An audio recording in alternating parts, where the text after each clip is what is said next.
lakon Wayang Madya Gaya Jawa Timuran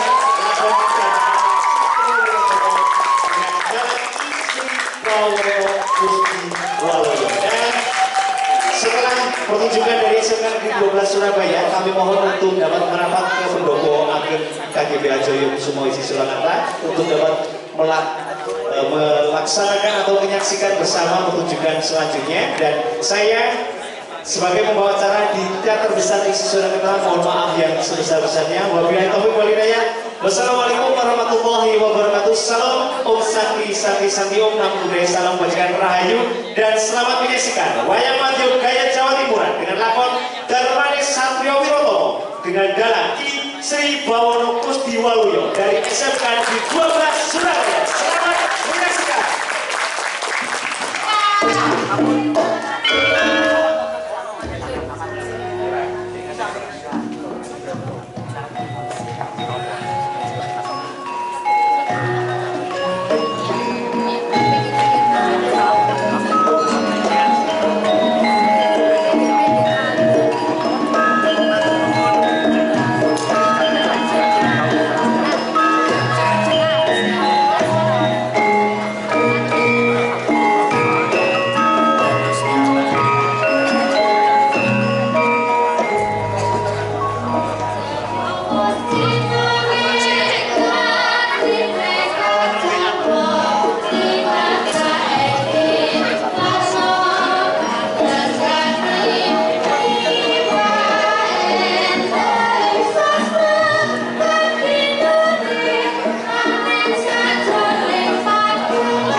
Allahumma sholli ala sayyidina Muhammad. Allahumma sholli alaihi.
Putraku nggih wong bagus Jaya Sudarso wonten pangandika ingkang jauh kanjeng sira sajak bingung rasamu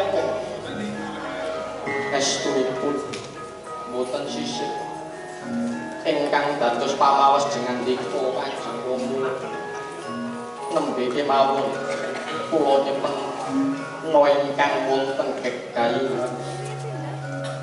nipun kalian kayuananipun Koko Prabu Jayadarma coba matur kaya napa gambarane sakjroning impen mau wonten ing pasupenan kula negari Wastina Ketamanluhara ingkang saklangkungan saged dene ingkang bentuk Jaya Wastina menika boten sanes tasih kadang-kadang leluhur para Pandhawa kaya mangkene pamimpin kasuwian lajeng ingkang kutha kedah kados pundi mbani mangkene nggih kuwi becik hal mring Jaya Wastina nak yenake kahanan tontonan apa bener lamun negara Wastina katon peteng kahane mbok menawa sira bisa dadi sarana nyirnakno pepeteng iku mau nggih menawi tetela mekaten wong ingkang putra nyuwun pamit saha nyuwun tambah berkah pangestu kanjeng yo nggih tak pangestoni muga-muga rahayu lan mulan bisa kesempatan kekayuan yo nggih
Ojo kaget rasane ngatimu mergo sira tak timbali marang omengah sanusun. Wonten menapa sih? Ini kok. Sasi kepungkur sira tak utus menehno nawa pengantar marang Prabu Jayadharma. Nanging nganti dina iki kok ana wangsulan saka Prabu Jayadharma. Piye? Miturut kula ampun gandas Prabu Jayadharma menawi ngawula saking paduka menika boten wonten wangsulan dipun kersane nanging aku mangsa diecek kok aku mangsa dicecamah amarga dianggep nalendra sing ringkih tenan nagara iku negara iki dianggep negara cilik kok prayogane alung diluwuk Kajaya Wastina pun menawi ngoten kula sampun ngetaken jenengan Gusti wis dalem ta wis iso dilingno wis dalem wong ngene sing enak kok malah golek sing gak enak mosok jaman saiki angel malah golek sing gak enak lho ya muga-muga padang dalane jawab kubuke ya wambe wis walah yen kaya mangkulu kok enggak tetapno padya kala negara pringgondani pilihno sing sentosa dada baune ayo mluwuk negara Wastina bakal tak obrak tak gawe sungsang ana bali nuwun inggih sinuwun lajeng dikalipun ora ketang colok lintang obro santun budal dinane kok wis waken dawuh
pantong langit kayak sikadi martabak palayu semua isi kamu Ini sound mau jam 7 kan begitu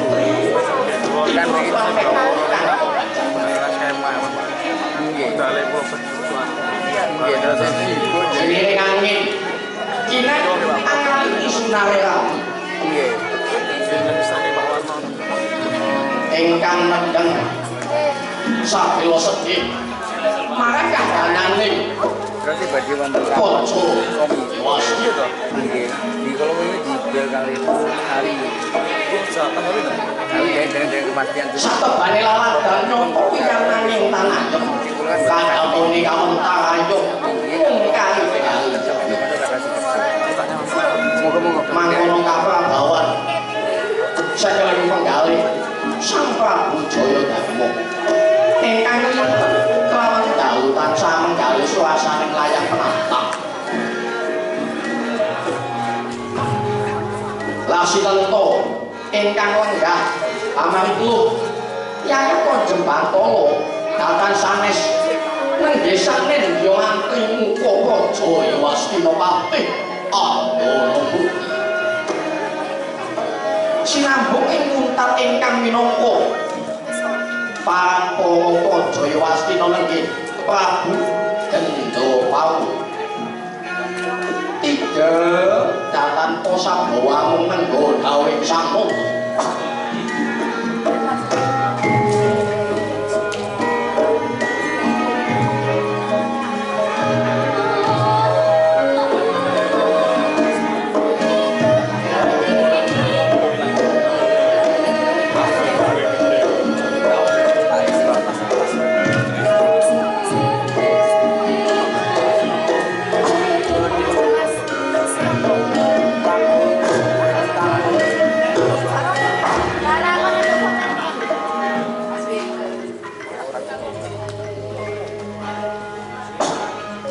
salokane wong amaya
jagat dewa Bathara jagat panistungka Kanjeng Hyang ngaturaken pambagya panakrami sarawujining andika Hyang Putu Prabu pambaginira wis tak tampa kaliwan salam takimipun Hyang tampang ngono Putu Prabu nuwun Hyang jawab sami-sami Patih Andana Mukti padha becik sak pratamu Patih kaya ngopo pawarta sapa sira yen becik atuna becik yen ora atuna mogake tinggal matura Patih Andana Mukti sinuwun saderengipun kula matur kula ngaturaken sembahipun pangabekti kula mugi kunjuk sahandaping padha. Duh sinuwun ngaturi mulinga bilih negari Wastina dinten samangke badhe kinepung wakul pinaya mangap dening negari Pringgondani. Miturut atur telik sandi bilih ingkang mandhegani karisanipun mengsah boten lintu amung patik Suradanawa nun inggih tetungguling Warangka Paja Pringgondani sinuwun. Duh kados pundi menika eyang rikala semanten kula nampi nawala panantang saking Nalendra Pringgondani. Wigatosipun Prabu Peksi Mangunjaya menika badhe muluk dhateng Raja Wastina. Kersanipun badhe males sedanipun Kanjeng Eyang Prabu Wasyaji Swardi.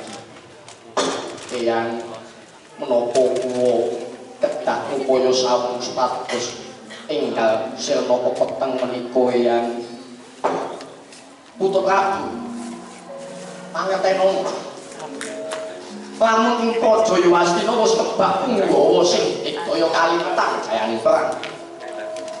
Aku percaya menapa Wadyabala Jaya Wastina iki bisa nandhingi kridane Wadyabala Pringgondani. Muga-muga negara Wastina ing dalam kepadang saka Gusti Kang Purben dumadi putu ing telas pangandikanipun Sang Rata kesawu wonten ingkang manjing dhateng Paseban negari Wastina ketingal miyake pok nyandung lampik put-putan puputran tangan pundak mangkono to prabdane Raden Jaya Sudarsa.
Yo jagat pangis kumpul tawas padhake Yadi Lanang Yayi Jaya Sudarsa nuwun amit pasang Kalimantabe sinapeta mila dumi dumawai tawang tuwang Koko Prabu kula ngaturaken sing kemeng pangabekti kula mugi kunjuk sahandaping kepondo Koko Prabu yo Yayi Usting Suntompu waliwat pangestunipun Kakang tanpa nono Yodi Yayi Jaya Sudarsa kula cadhong tangan kekalih kula pundi saengga jimat handayani ing kasatosan kula Koko Prabu Yayi Jaya Sudarsa sira sajak sumengko pengawak bojo kanggo sanambekan mudhal leweran ponang Wiyono Yayi.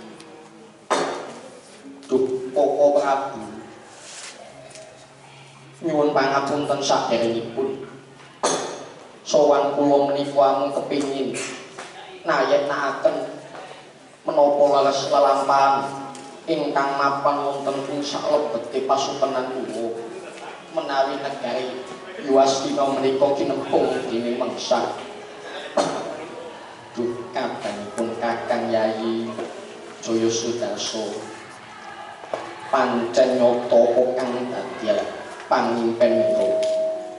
Menawa negara Yuwastina kinempung waktu binaya mangap lawan Nalindra Pringgondani yaiku Prabu Paksimanunjaya.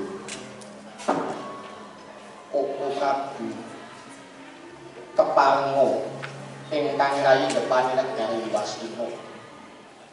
Menawi Paksimanunjaya menika badhe ngusik katentremanipun negari Yuwastina. Bebasan sadmu batuk senyari bumi wonten ing ngantos pecahing dada utahe Udira Koko Prabu. Wela dalah mentes tembungmu Yayi. Yen kaya mangkono pun Kakang ngamuk mangayu bagya.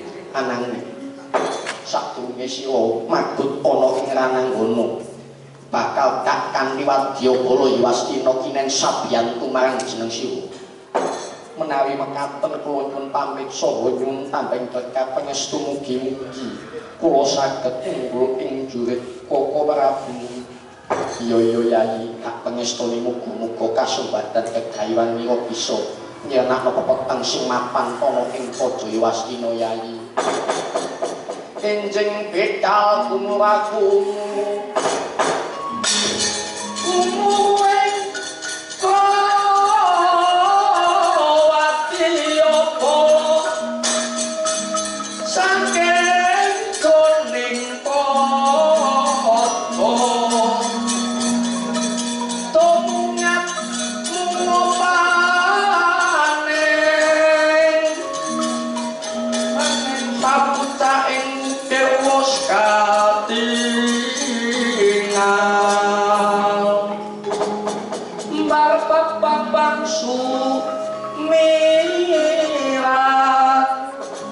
nyoti mekolan gunung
kang menanang sapa Mandala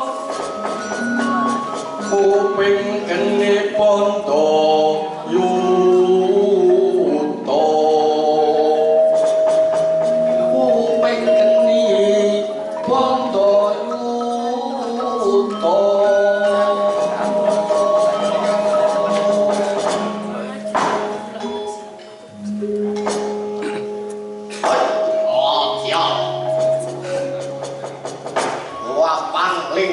Patih Andono Muti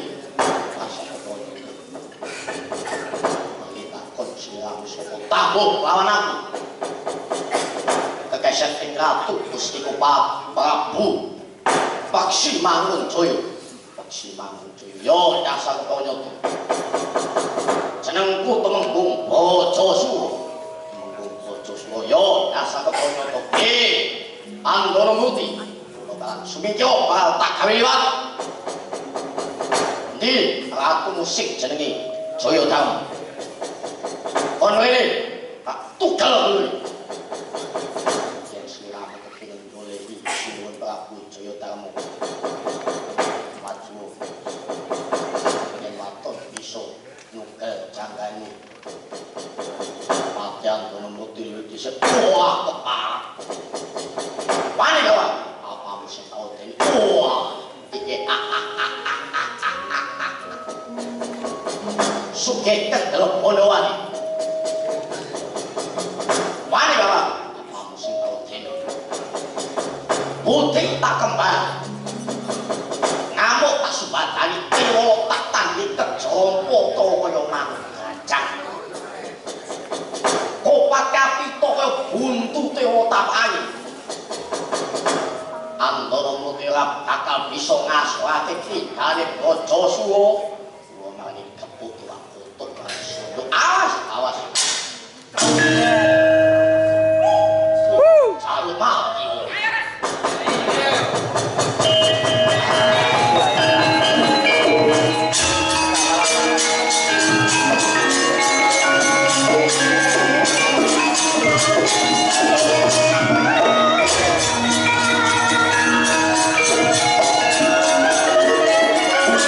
Oh!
iki cilik utama temen kakung omangan. Medal ing rono permedan. Medal metu ana permedan papan ngayuda. Pancen pedhe panase matel-gatel. Mledung sinandung maut katon apa-apa medanane tanpa contalipun. Ponco limo tali wis ngarani pono ilang. Ungkap penggalian sang patih Surodawa Gya Makut wonten ing ranang kono. Mundha rajange Wadyabala Yawastika.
Bagus warna wani ngalang-alangi lakuku sapa iki? Tak lawan aku kandang itu Prabu Jayadharma. Jenengku Atin Jaya Sudarsa kali takon sliramu sapa patih Surodalo. Ayo yen sliramu gelem semingkir kelakon dadi slilite patih Surodalo maju kowe lakal.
Aku jaluk pangapun nanging tono tangan mulai dhisik aku gelem bali menyang negara Pringgodan.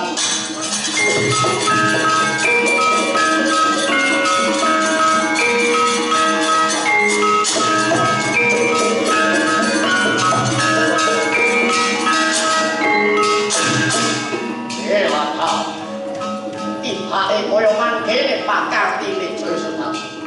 Yo iki bisa dadi sono supaya kasempatan tukang dadi setiaku.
ingam lajeng saking madyaning lanang dono wonten menapa ya. Putu Prabu. Mangetenono lamun adimu lanang yaiku Jaya Sudarsa sajak sekutun kelawan Wadyabala negara Penggandani. Kok saged mekaten kados pundi ya? Manggene Jaya Sudarsa ing madyaning palagan tandhe yuda kelawan Wadyabala Penggandani. Ing kono adimu lanang ora nyenakno malah diutus bali menyang negara Penggandani. Putu Prabu, mangkono iku nelakake lamun adimu kang rantang Karti Sampeko keparep dudu karepe Dewi Jaya Sudarsa. Menawi mekaten badhe kula pepeki lampahi Yayi Jaya Sudarsa Kanjeng yang tak dereke lakumu Putu Prabu.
Senadyan aku awal nanging kok tujune ana yang gendra pawa sing ngawulingani siadi duwe karep opo wis ngerti mungsuh kok malah diayomi kok disenenake aku curiga lamun siadi kan dadi jalaran perkara iki Koko Prabu estunipun boten wonten ceceke raos badhe jongkeng keprabon Koko Prabu kanthi cara mekaten. Putu Prabu, sira kudu waspada. Aja gampang percaya marang ucape liyan. Sira iku jinejer ratu. Dadi sarana tuladha tumrap kawula mula kudu iso milih lan milah. Yayi Jaya Sudarsa. Yen sira mestune dawuhipun Kakang mangertenono ora ana bumi sak cengkang kanggo Jaya Sudarsa tegese. Sira tak tundung balya ing tatapan Saprabu.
kersa paring pangaku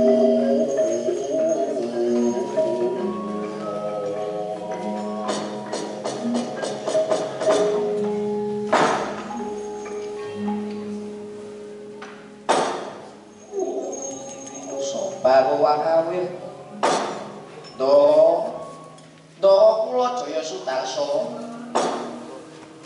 ana apa kanjenmu napa saja areng penggali pun wonten menapa den kanjenmu ana ing Jaya Wastina Sedyaku paring pitulungan merga ana bebaya kang gedhe ananging usir memala kang manggon ana ing negara Yowastina lah kok ditundung dening Kakang Jayadarma amarga dianggep sekuton kelawan mungsuh kanjengmu mesana apa mesana Ndara Jayadarma wis maringi pitulungan lah kok malah ditundung Pak ya apa do prayoginipun menawa kemawon dhateng Pertapan Sabtuarga matur marang ingkang Rama kula pitados menawi menawa benjing badhe ngunduh poin Pakapindara prayogane kaya mangkono yen kaya mangkono laku candraku Semar Soning melu manggamaya kita wetan papan kutha mangen toyo sumyuk ewong tangel woso ganjaran pinanggiyo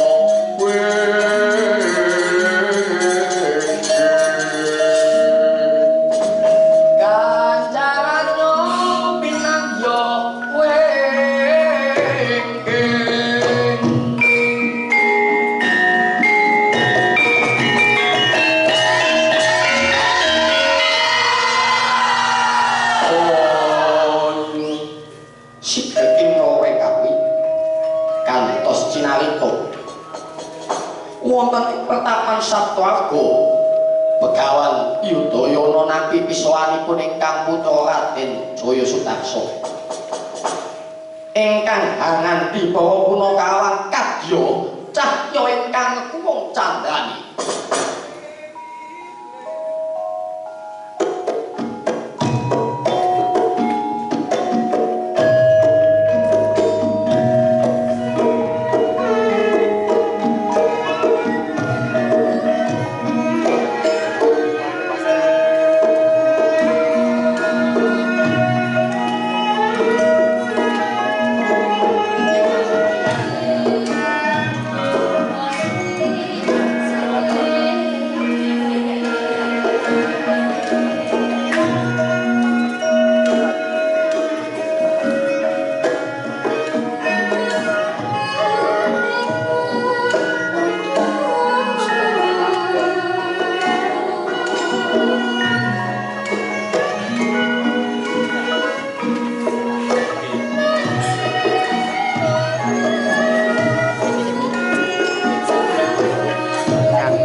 wonten ing Pertapan Sapwarga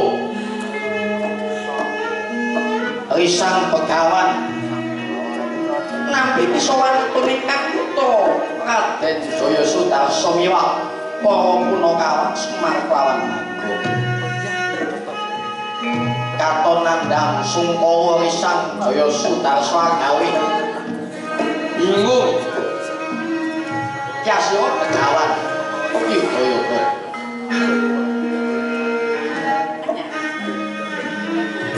mangkono wijining pangandika lamun karya sing lesan wus wanci kumantine mongso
Ndara Jaya Sudarsa iku mantun dipun tundhung kaliyan kakane Sang Prabu Jayadarma. Amargi dipun anggep sekuton kaliyan mengsah. Ananging Ndara Jaya Sudarsa niku boten nglampahi sekuton. Apa bener apa kang dadi ature Kakang Semar putraku nggih Jaya Sudarsa. Kanjeng Rama leres menapa kang dados aturipun Wa Semar ngene yo Ger yen sira arsa paring pitulungan gumpa mesti dianggep apik nanging wis dadi kewajiban kudu paring pitulungan marang sing ringkih lan maneh Ger nek awakmu nandhokake kabecikan marang wong liya tulisan ana lemah pamriye dimen enggal ilang diidak-idak dening wong liwat nanging nek kono nampa kabecikan liyan ukiran ana ing watu gajah perlune dimen langgeng selawase malah ana piwulan sing nyebutno yen to tanganmu tengen tetulung tanganmu kiwa aja nganti weruh kosok baline yen to pipimu tengen disampuk wong pipimu kiwa ulungna pisan ingkang legine wong nandhok kabecikan iku aja ngarep-ngarep wae lho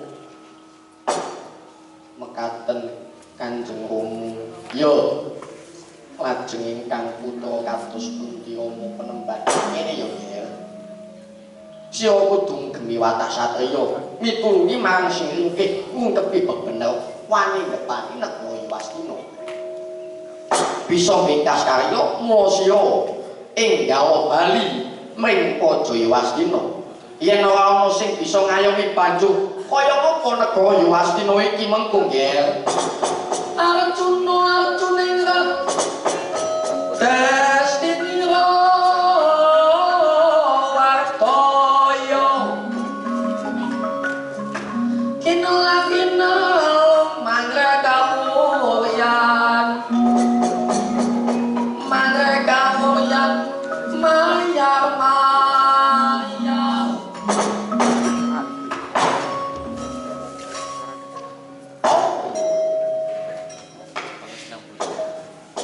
dereng telas pangandikanipun Risang Begawan Yudhoyono.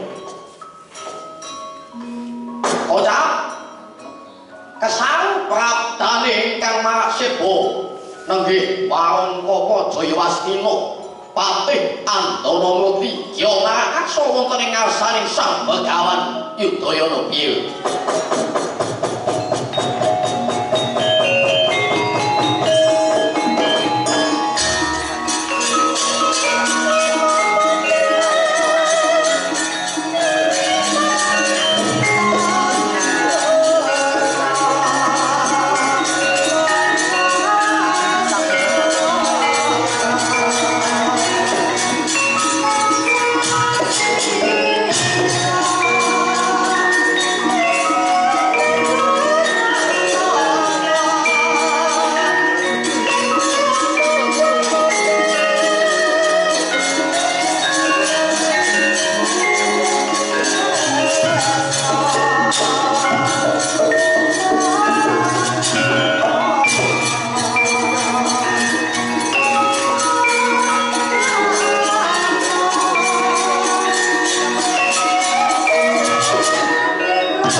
Ana wigati apa dene si Asaman marang ngrasane Sudi Patih Antanamurti ngaturi punimo bilih negari Wastina dinten sakmenika wonten dawuh ingkang langkung ageng saking mingunipun pamila tuwuh ego kula menawi boten wonten Raden Jaya Sudarso lajeng sinten malih ingkang saged nyirep bebendu menika lan malih kados pundi negari Wastina samangke sang penemban Kanjeng Rama terus napa kang dados dawuhipun paduka menawi tetela mekat kula nyuwun pamit saha nyuwun tambeng berkah pangestu Rama yo nggih nanging iling-iling ana ya nak sadurunge tumindak pitungan bejo cilakane kelawan bener putih tak lebur sengkalamu nyambung cepoko swakul menawa tiba lemek poso kedaran rahayu salammu kasembadan kang dadi setiamu nger.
sakinolo sepeda lawan ento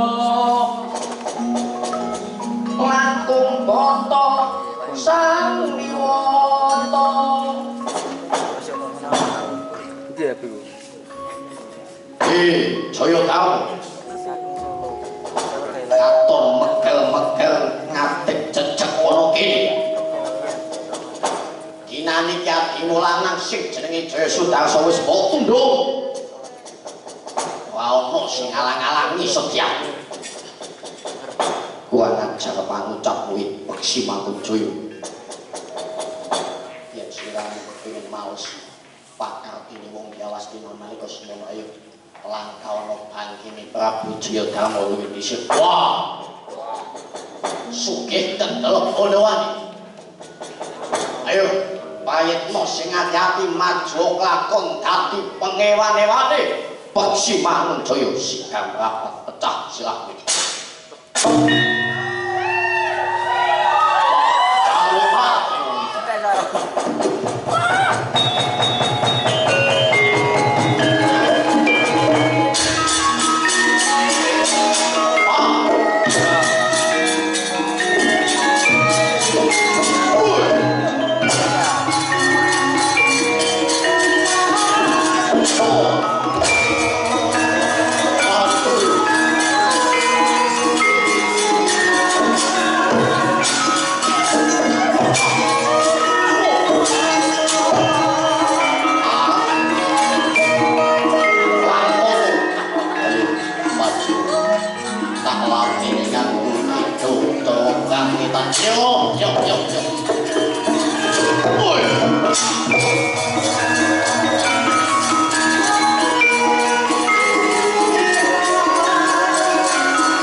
nandingi kridane Peksi Mangunjaya. Omaos bombong bilih saged ngasuraken Nalendra Wastina. Kocak Trenggina Surisang Jaya Sudarsa Sidra tantuk taliwondo lumpat kumlawe ponangasta ngenani mustakanipun Risang Peksi Mangunjaya. Kota kapal jabapa depani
Jaya Sudarso biasa kebono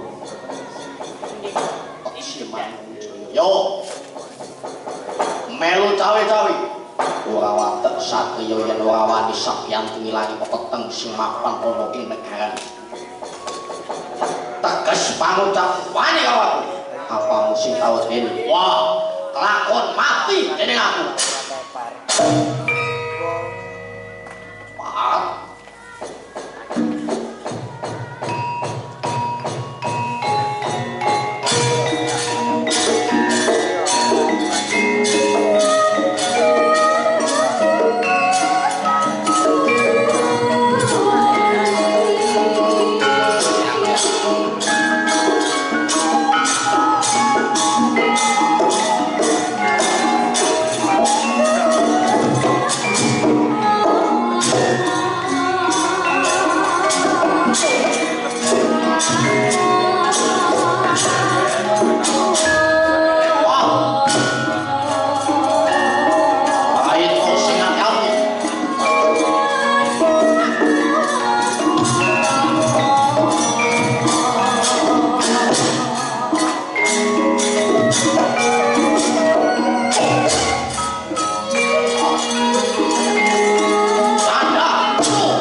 Risang Jaya Sudarso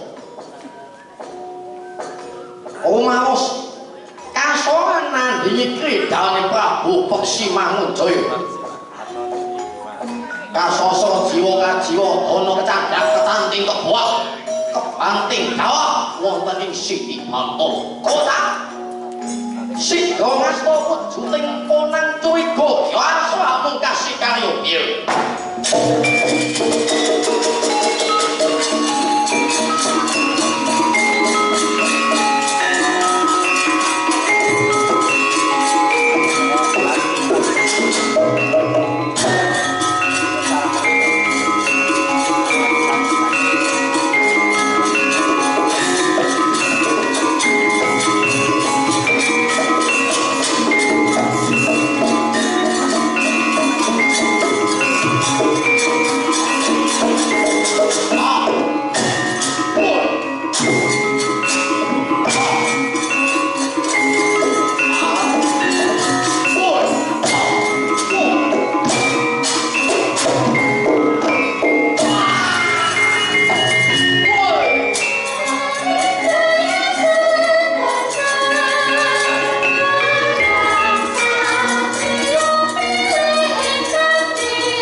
Wah, soalnya paling nyangka tak utang kok gak oleh.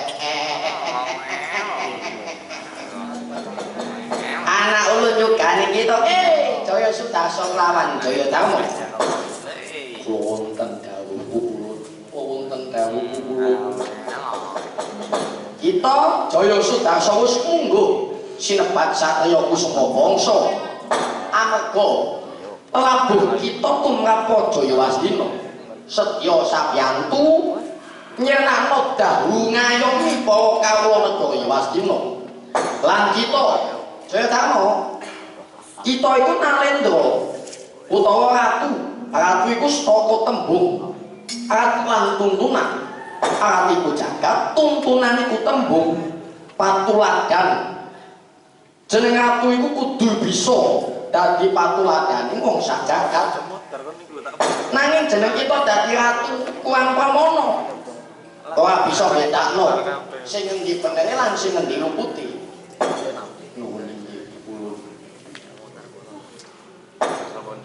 pukulun namung menika ingkang saged sawaken kagem mulya lan kayuwananipun Jayawastina pukulun inggih pukulun panyata kula menika ratu ingkang taksih dereng cecek alut melu jaksa kiwa teng kula taksih dereng nggadah pangadeg-adeg Yayi Jaya Sudarso pun kakang ngerteni dalem bekti sira marang Jayawastina wis gedhe tumrapun kakang amung ngatuna panuwun yogi mendah kaya ngapa Jayawastina lamun ora ana siati mula dina samengko sineksen jagat saisine siya sinepat satriya Wiratama